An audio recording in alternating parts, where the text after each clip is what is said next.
Hey everyone, welcome to the first ever Storitale Staging live here inside of the Home Staging TV YouTube channel. I'm excited to have our guest with us today, Joanne Lenart Weary. She is an award-winning home decorator, home stager, educator, author, and mentor. She's had over 40 years experience, and chances are you've probably seen her if you've been in the staging world, or maybe in the PA region. She might have worked on some of your houses. She is one of the speakers. She's appeared in multiple times on ABC, HGTV. She's been on regional morning TV as well around the country, and she's been published multiple times as well. Joanne, thank you so much for joining us today. Well, first of all, I'm excited. I didn't realize that I was the first out of the gate person. So this is cool. Very cool. First out of the gate, we are trying a new platform, and we're going to be building it from here. But I wanted a veteran in our industry, and I wanted to talk about a topic that always brings attention, and people always have questions about it. So today we're going to be talking about color, how to use color in your home. And when we were talking about what specifically we wanted to talk about, Joanne and I, we decided to focus on it all begins with color. And is that truly the case or not, Joanne? It absolutely is the case. Color is the make or break element, whether you are decorating or staging your project. I don't care if your sofa costs $10,000. If the colors are wrong in the room, it's not going to gel. So yes, with color. So in order of what impacts a room, it's color first, and then it's placement. Those are the two key elements in building a room. And if you can master those two, then you're going to rock and roll and have a beautiful home, or create a beautiful home if you're in the industry. So you have a clean slate, right? You have a room that has no furniture in it. It's got white walls. Where does somebody start? Whether they're a homeowner, I guess as a homeowner, where do they start? Do they start with a specific piece of furniture that they want that has color in it, or do they figure out a paint color? What do you suggest? Never start with your paint color. Absolutely never, ever start with your paint color, because a paint color doesn't cost you a lot of money in the whole scheme of things. And there are lots of options. So you want to start with the big ticket things, the things that are going to make you money. But if you're really starting with a clean slate, or even existing things, the first thing that you need to understand are your color DNA and your decorating DNA. Now, DNA means, in my world, it means darn near always. So darn near always, you're going to be drawn to a certain color palette. You're going to be drawn to a certain sofa style. You're going to be drawn to a certain leg style. The more that you can understand what it is you really are drawn to and makes you feel good, because Tori, you and I both know this is all about the way you feel in the space. My butt can be just as comfortable on a contemporary sofa, a transitional sofa. My butt doesn't care, but my eyes and my emotion care. So you need to tap into what it is you want that room to feel like. And that starts with color palette. So the first thing you need to do, and I'm going to just show you a couple of examples here, is you need to know your color DNA. What color palette are you drawn to? And I don't mean blue, red, orange, or green. I mean saturation or intensity of color. So for example, Tori, if I showed you this color palette, what might be some words that you would apply to this color palette? If we had this color palette in a room, what might be some words that you would use to describe that? How would you feel? I think definitely bold and playful. Mm-hmm. And whimsical. And whimsical, those are great words. Now, if we went with this color palette or intensity. Could you use those same words? Could you use bold, playful, whimsical with these words? Yes, but I would add moody. I think definitely This color moody, palette is going to, bold. yes, moody, sophisticated, relaxed. So if my client said to me, I want a room that feels your original words, bold, colorful, whimsical, this is not what I would show them. I would be opting towards these colors that had more energy to them. So you need to decide first, because I promise you think you know what you want. You go shopping and suddenly you're like, oh, well, maybe I want that, and maybe I want that. But if you at least determine the color palette that you want, and again, when I say color palette, I'm not talking blue, red, green, I'm talking color intensity.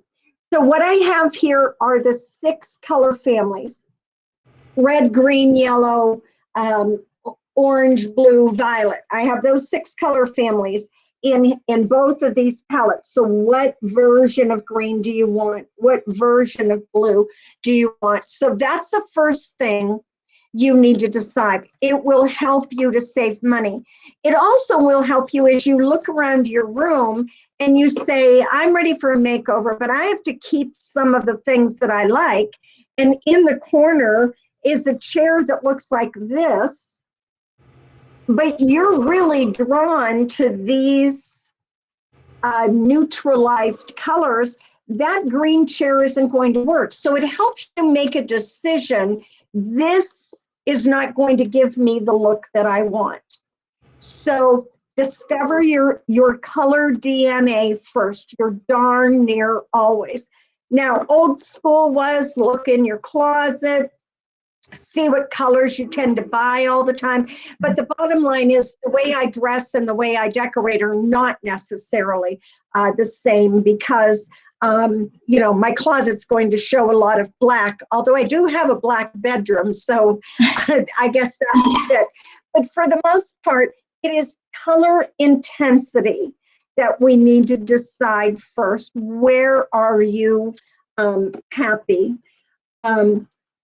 And I just want to compare, let's see, I'm missing one, of course, because I thought I was so prepared here. So, but would Oh, you here it is. suggest somebody has like a theme in mind, or they pull colors from a piece of art they like, or artwork? I mean, or That a is a rug? great question. That's a great question. So first of all, in regards to themes, in the 80s, in the 90s, in the early 2000s, and in today's world where people are unsure what they're doing, they will create a room that is theme driven. We don't want theme driven rooms. I don't want a coastal room that is filled with starfish and turtles. So we need to take that less literally. But we will, yes, like you say, find one thing that marries your colors. So I'm going to turn my computer here a little bit, and you see the piece of art on the wall behind me in my office here. So that would be my jumping off point. That piece of art would be the element that marries all of my colors. That piece of art says, I want colors that are more vibrant in my space. And I may not necessarily use every color that is in that piece of art, but it gives me the point to say, okay, I need a sofa, I need a chair, I need window treatments. And if you keep coming back to your marrying element, it will keep you on color track. And I love the fact that you've got actual flowers jumping out of the flowered artwork, because it makes it like come to life. Mm-hmm. Yes, yes, yes. And for some reason right now, I'm going through a pink phase. And so pink suddenly makes me happy. Now, I didn't do it even as a child, but all of a sudden I am in love with bolder pinks. But you can see that piece of art. And then you see my stacked art that also kind of pulls those colors out there. So that gives me a jumping off point to build that, to build my room together. Okay, so yes, Tori, great question. Find the marrying element, a piece of art, a rug, what I call a personality chair. A personality chair would be the piece that would be the accent in the room. It might be a floral print, a stripe, a geometric. In my family room at home, I have a black and white houndstooth chair. That was one of my personality pieces. So find something that marries your colors. And if you guys have color, and then the next, if you guys have color questions and you're on here live, be sure to put them in the chat below, and we'll be happy to answer them for you. And thanks for joining us. Go ahead, Joanne. I'm all intrigued about this. Okay. Oh, well, good. Love color. Okay, so let's take a look at this piece of fabric here, because this is the other thing I want you to keep in mind. Most people's color memory is less than 5 minutes. How many times have you ever gone to the store and said, okay, I need a red blouse to go with that blazer. I need a red blazer to go with that print blouse. And in your mind, it's like, yep, this is the color red. And you come home and it's like, I am not even close to what I need to be.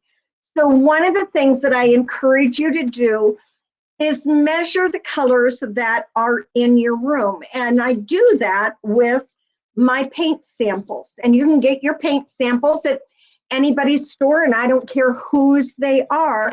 But let's say this is my fabric. Here I have measured my colors. I've duplicated the colors in this fabric with my paint samples. Mm-hmm. So now when I go shopping, I don't need to take this pillow with me or arm cover or chair. Take my color samples with me. So I may not have a color memory, but if I say, okay, I think that green was, a real yellow green, much more yellow, it's like, okay, I can pull it out and remind myself, yes, it did have yellow in it.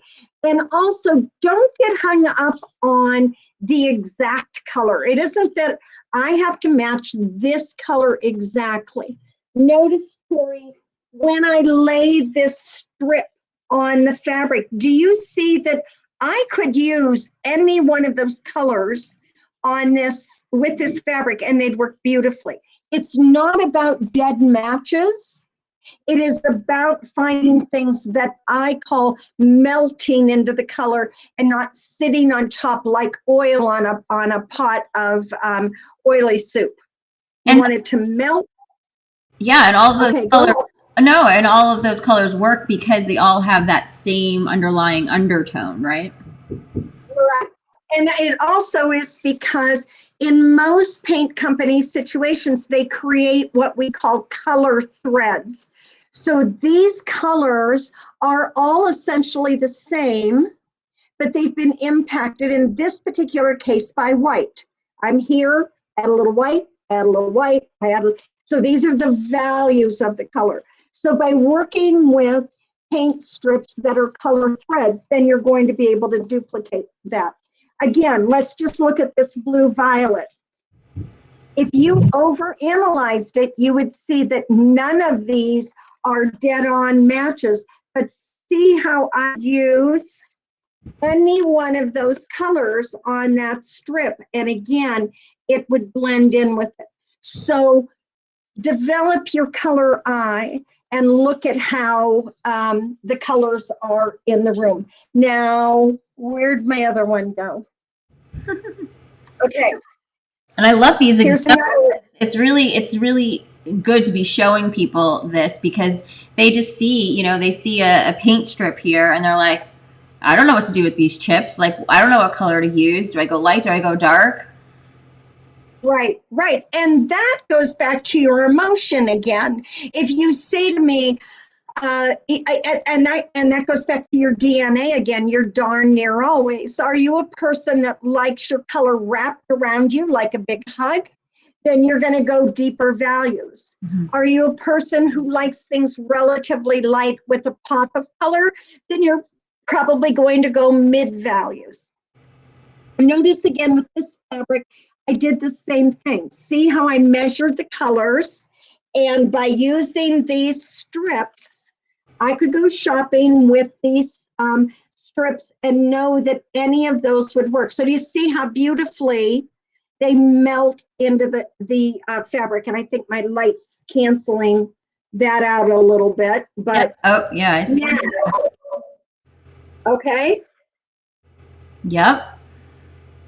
So this is an important step for you to do, whether you are a DIYer or a professional. Now, the next thing is I established my color palette. I said, no, I don't want this bold fabric. I want something that's a little more muted. I have my samples. I'm going shopping, and I'm going to add the things to my room that work. So the next thing I want to think about is what color palettes or saturations work well together. Let's say I'm going to look for art to go with this picture. And I see this picture and I fall in love with it. But the reality is this is too intense to go with this fabric here. Mm-hmm. What happens is she minimizes the fabric. She makes this look old, tired, and dirty. It's like me. Tori and I were at an event one time, and I'm like thinking, all right, for an old lady, I'm doing pretty good. And then in walks Miss Tori with her red heels, and I had to stand next to her, and it was like, oh my God. So here was Tori, and here was me. So it's the same thing in your room. You want colors that play well, that complete one another. This is beautiful, completely different energy than this has. So, yeah, like that piece of art would actually be good if it had that deep orange in it, or if it was on more of a neutrally colored wall too. Right. Is closer, although these colors aren't the same, but its intensity is closer to what we saw in the first fabric. Again, the colors don't match, but see I don't know which way to go here. The intensity of the colors are closer to one another. So watch how you mix and match color. The other mistake that people make, I'm sorry, Tori, I saw you take a breath. You want to ask me a question? Because you know I can go on and on. I've got to get back to. Okay, wait, there it is. Fashion Vivation. Hold on, she's got a question, but now I can't. Oh, the message retract. Didn't know you could do that. Well, we had a question and it's not there anymore. Continue. Okay. All right. Well, if it comes back. The other thing that we have to do when we are putting our room together, whether it is colors or elements, we try to make everything a star. So if I was working with this particular color palette, we may think that everything we buy has to be the perfect shade of blue, the perfect shade of green. But the reality is that it's just like watching a great movie. There are the stars of the movie, there are the co-stars, and there is the supporting cast.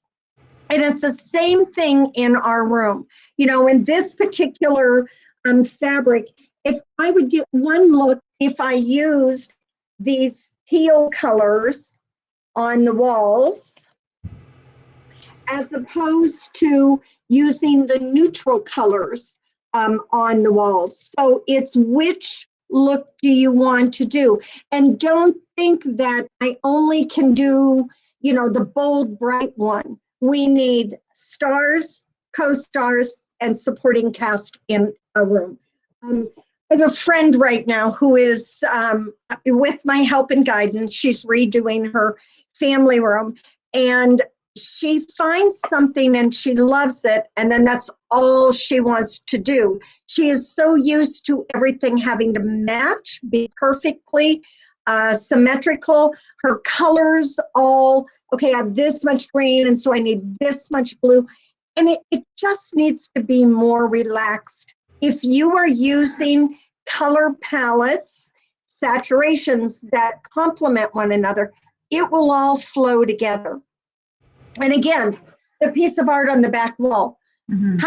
Look how many colors are in that piece of art.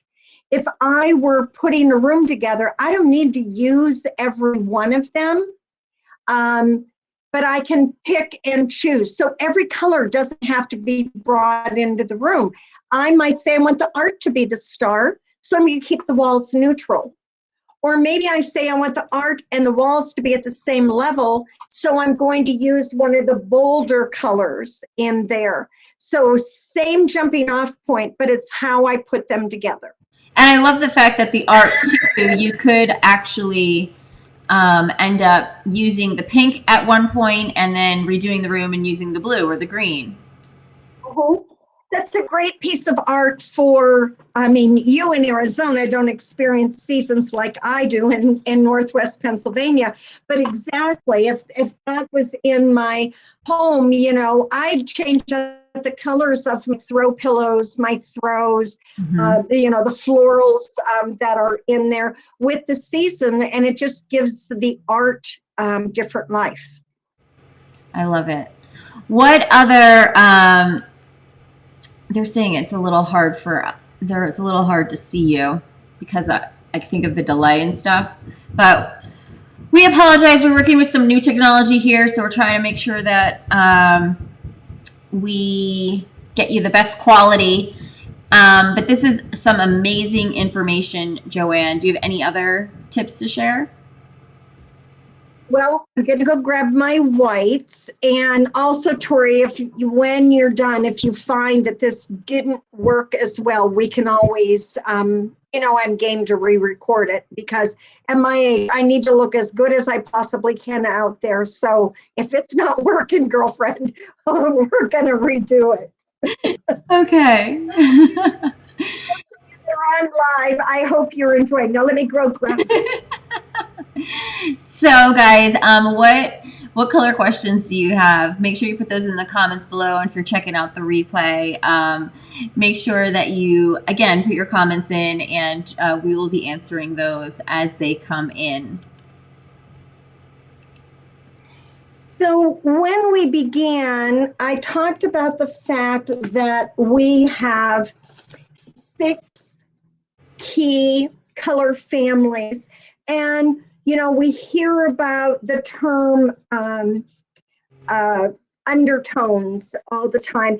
And the reality is that for the most part, undertone is more hue bias. So here's our 6 key color families that we're going to work with. So these are our primary and secondary colors.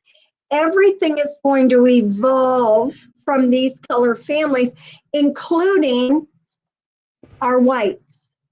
So when we talk about whites or neutrals, the reality is that none of them are neutral. All of these are chromatic colors that have descended from one of these hue families here. I'm wondering if I turn off my light, if you can see me better. Let's see, or see my samples better. Yeah, there is a little reflection. Is that better with my light off, or should I turn it back on? Better. We see the whites more. Okay. So what we have when it comes to whites are all these different color families. They are descended from these colors initially. So it isn't that my white has a pink undertone. It is a pink. It isn't that my white has a green undertone. It is a green. And you can see that when you look in a paint deck, as we look at, let me grab 3 colors here. So for example, here we're looking at 3 yellow oranges. And as we look at them on one side, we can see that this yellow orange is actually more orange yellow. As we move over here, this is actually yellow orange. What this means is this was closer to the color orange, so it's impacted by its neighbors. This is moving closer to yellow, so it has more yellow, and that is what's going to impact those undertones of colors, even in your neutral shades. So when I look at,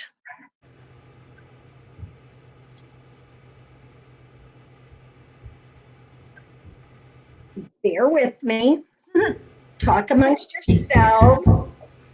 I've got this construction going on overhead. Do you hear it? I thought it was God, maybe. Drilling something.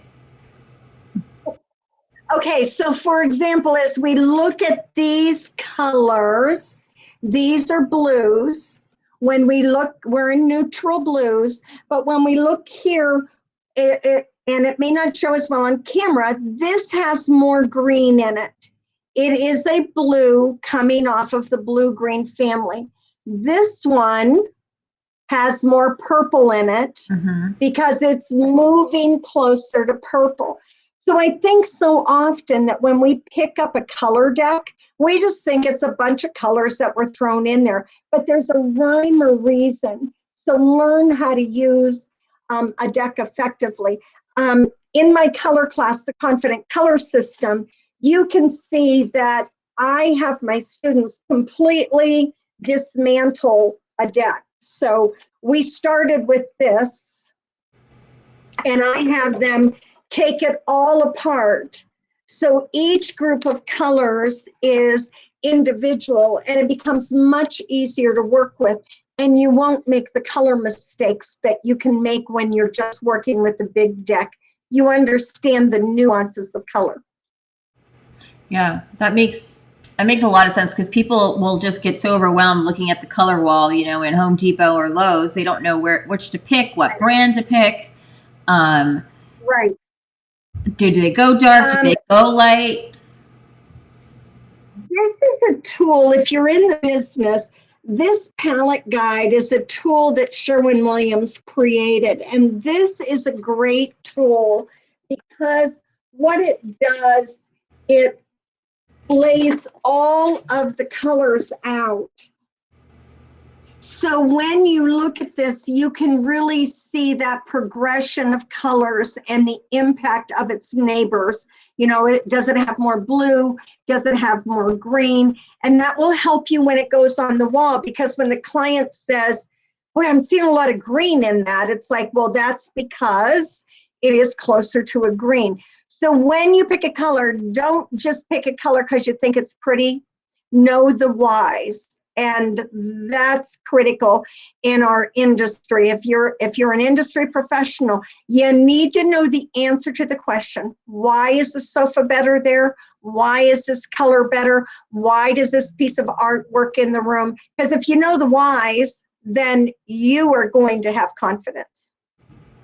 When you're choosing a color, do you suggest putting the samples on the wall and testing it with the other light that's coming in the room? How much does that affect the true color that's on the chip? So yes and no. So first of all, in fact, my son just called me shortly before you and I got online. He is at a client's house right now, one of my clients, and he's painting the walls creamy, Sherwin-Williams creamy, and the woodwork is Dover white. And he called me and he says, Mom, there is something wrong with this color. And I said, no, there's nothing wrong with the color. And he said, look at this wall. And he turned his phone. I said, yes. And he said, now look at this wall. And he turned his phone around. Well, the walls looked like they were completely different colors. And it just happened to be what the light looked at that time of day. So when you are looking at colors in your room and you're holding up those samples, make sure you look at it at the time of day that you are in that room. it doesn't matter what it looks like at noon if you're not in that room till 7. So yes, sample the colors on the wall. You are not going to get a true color if there is other paint on the wall. That's always going to impact it. But looking and selecting color vertically is going to be much more impactful than looking down at a deck and selecting it horizontally. When you select any color in a room, whether it is paint or fabric, you need to look at it on the plane that it will be used in the room. If I'm a sofa, look at the fabric down. If I'm a paint, look at the sample up. That's a unique The tip. other thing that I love that. The other thing that I often The other thing that I often tell my clients is there will be a time of day that these walls are going to look a little more yellow or a little more pink, or wait 5 minutes, the light will change and that will no longer be the case. What about sheens, Joanne? Because I know that one is always a tricky topic for people too. So on your walls, you should use a flat, low luster or eggshell. Now, you need to look at each company because everybody's version of eggshell is slightly different. So make sure it has the flat's not washable, low luster or eggshell is a little bit washable. On your woodwork, unless you're doing a contemporary, you're going to use eggshell or satin. And in some cases, semi-gloss. A kid's room, you can use semi-gloss. You are almost never going to use gloss except possibly on your front door, or if you're doing a very modern contemporary feel where you really want that light bouncing. Understand that the higher the sheen, the more the mistakes are going to show. It is like if I put on spandex right now, you are going to see things that you do not want to see. And it is the same concept, Tori. I love that. So now we know we don't want we don't want our rooms in spandex. No, we do not want our rooms in spandex. What about when choosing furnishings and accessories? When people are questioning color, I mean, this is even true for stagers and their inventory, right? Like, do they start choosing pieces with a lot of color in it? What is your take on all of that? When do we use color? When do we not use color? So first of all, I think the days of creating staging properties that are all oatmeal need to go. I mean, we've been creating bowls of oatmeal for a long time. And the other thing is just about every stager in the world is their inventory is probably full of, I'm trying to find quickly a sample, full of the aquas, turquoises. Those have been the hot colors. I can tell a property has been staged more often than not if it has that color in the room. So if you have inventory that has a lot of aquas and turquoise in it, you need to modernize that look. And that means popping it with a little bit of yellow or, and I'm sorry, I'm still trying to find a sample. So off the top of my head, we're seeing a lot of, and I know the colors get lost on screen, that's looking much more gray there, but we're seeing a lot of those aquas and turquoises. So to modernize it, add yellow, add gold. The cool grays are moving out. I don't care if you love them. They're just not as modern. Right now in staging, I would encourage you to do more contrast. That's what's really on trend in color. And by contrast, I mean high and low values. Like all of this farmhouse look that we see the whites and the blacks in, that's a strong contrast. That's a room that you are going to remember. But you don't have to just use white and black to do that. White and navy would be a perfect example. So I think the younger your market is, if you're staging, the younger your demographic is, the more color you should be using. But the older your client is, understand that once you start getting older, your eyes see a lot of yellow. So be careful in what you're doing, because what you see in your 45-year-old eyes will be different than I might see in my 60-some-year-old eyes. Until you have cataract surgery, then you're like back at square one again. So, so the younger the demographic, the more color you should be using. Even what about textured colors, right? So playing with the same color but just slightly different, right? So it's creating that textury depth look that way. Yeah, and that's where, you know, when we were looking at some of these samples, that idea of a color thread, you know, playing with different values of one color with just a pop of an accent can make it very interesting. Oh, there's that teal color that are aqua colors that I was talking about. So see how that color feels more modern when I add some yellows to it. Now, a year ago, I wouldn't have been telling you to mix yellow with it because yellow was passe. But these golds and warm tones are back again. So use them with your safe colors that you've been using. Bring these back in. These warm colors, when they went out, it's like, that's crazy because they look good with wood tones. So unless you have all painted wood in there, you need some warmth in that room. That's always a big question too, to paint the wood or not. Yeah, and again, it really depends on your market. I think the younger they are, paint. If it's an older demographic, they still are going to have an appeal to the traditionalism of wood, unless it's just oak. I just had this conversation with someone the other day. You know, in Pennsylvania, oak reigns supreme. And it's like, oh my God, that's oak. You can't paint it. It's like, there's more trees out there in the forest. We can paint it because it's aging. And especially if it's an oak 30-inch cabinet, it's all, you know, it's got two strikes against it. So if you have an old dated kitchen that they're not going to replace, then you use a fresh color scheme and paint those cabinets to make them seem more on trend. Yeah, that's a really good tip. Like your kitchen is always the place to start when it comes to making things over in your house. Right, right.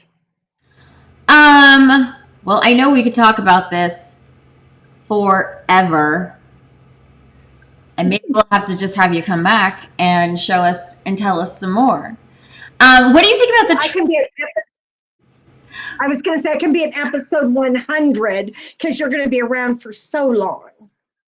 Yes. Well, we are going to be doing this every week now. I'm going to be coming to you live inside our YouTube channel here and sharing some behind the scenes story tales of staging and the staging industry, and talking with staging professionals like Joanne and other colleagues that we have, because we have so many amazing, talented people in our industry. Joanne, what about the color trends? Can't talk. What about the trends, the color trends that they chose this year? Like the colors of the year? Yeah, most of them I did not like at all. I wonder how those many people can say, out of all the colors, say, yeah, this is the one to go with. I like last year's colors much more than this year. But you know, the other thing is, I think it's important, if you're a professional, to know the color trends, but don't get hung up on it. If it doesn't work in your market area, move on or find a version of that color. Just like, for example, you know, Benjamin Moore called pink the color of the year a couple of years ago. And although we were seeing it in the catalogs and stuff, it was a very soft, feminine, pretty pink. I'm going back to my piece of art again, because here we're seeing the pinks, but notice they're brighter, they're bolder. And part of that too is a reaction to what's going on in the world. That we need some joy. So those softer colors may not be working as well. We need something to kind of calm the chaos in our lives. And so when I look at something like that, it makes me smile. So it may be that they say this pink is the color of the year. And what you find happening is it's in that family, but it may evolve into something that is more usable or doable. Yeah. And of course, you could always just use it in smaller pieces of accessories and things to just freshen up the space a little bit. Right. What's your favorite color, Joanne? You know, well, my granddaughter says my favorite color is animal print. That's what she says it is. I would agree with that. Yes, love me a good animal print. And it is classic. I don't really have a favorite. Every color really, I get excited. Probably the color family I don't care for is the violet family. But other than that, I could live with just about anything if it's done right. If I may, Tori, let me, since this is story time about staging, how about if I share a big staging mistake that I made in my career? Because sometimes I think, especially if you're new, you think, oh my God, I have to do everything right or my business won't succeed. So years ago, when I started my staging business, now this was in the late 70s, I also had my real estate license. I didn't care about selling real estate. I just wanted a legal way to get into houses. But what happened was I started staging all of my clients' properties when I would list them. Never heard the term. I just knew if it looked better, it was going to sell. It was just common sense. And so eventually the other agents in my office started asking me if I would prep their property, because that's what I was calling it at the time. So my friend in the office said, here's the house, here's the address. The clients will not be home. Just go in. This was like a Thursday, and there was an open house on Sunday. So just go in, do what you need to do.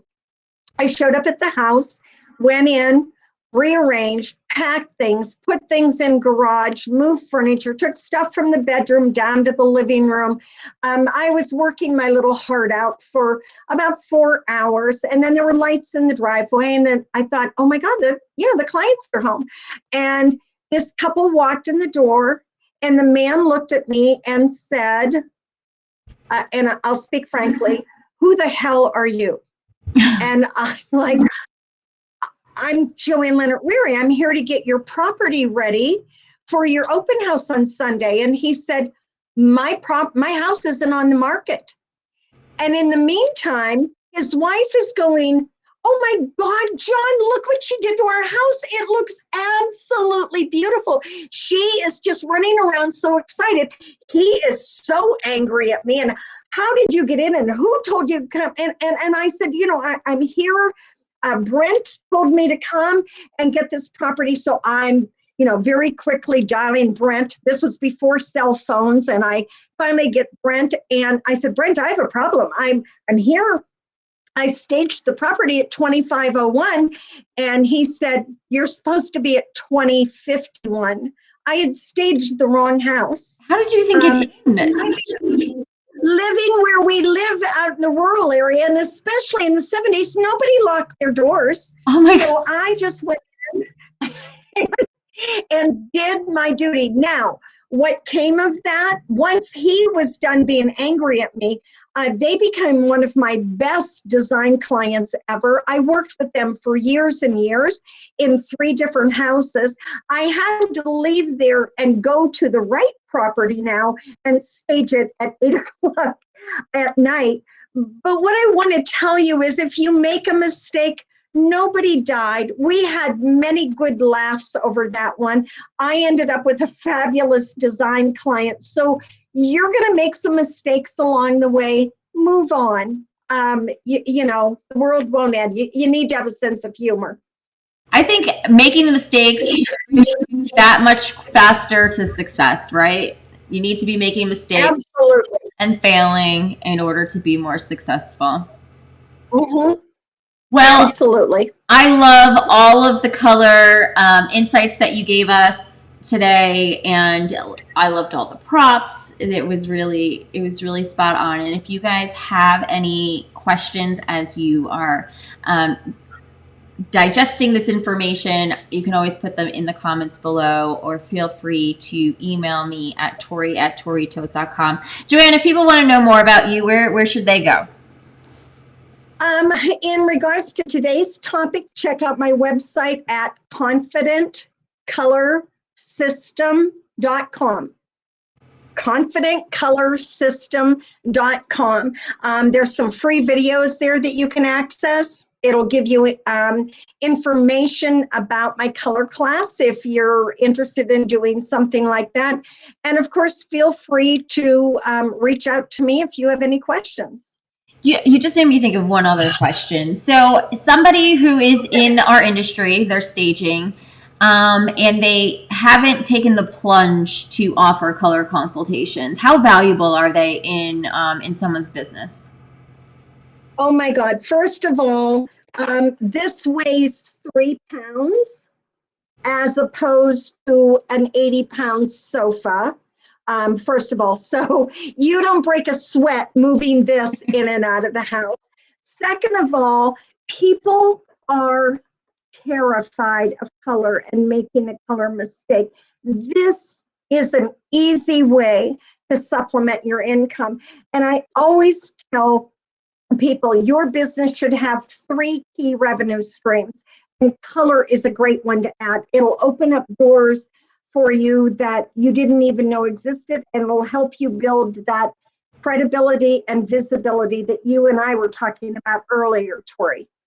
Yeah, I love that. I definitely think that's an easy add-on for your business that is very cost effective. Yes. So Yes. if you are a stager or thinking about becoming a home stager, definitely reach out to Joanne, and she'll put you in all the right directions on how to get the proper training in order to utilize these tools. Thank you, Joanne, Absolutely. so much for being my first guest My pleasure. for Storytale Staging Live. Guys, we will be back next week, and next week is Chinese New Year, so we're going to be talking about feng shui and also showing you some fun designs that way. So make sure that you come back 4 p.m. Eastern right here on Home Staging TV. Have a great one, everyone. Thanks, Joanne. Bye. Bye. Thank you.